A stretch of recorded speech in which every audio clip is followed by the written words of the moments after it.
have written is called I Own the Night. I own the night.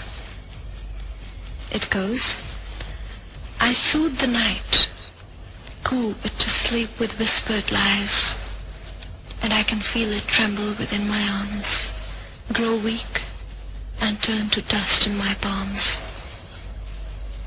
I tuck the dark inside my sleeve and close my eyes, their inner lids painted with bleeding stars, whole constellations.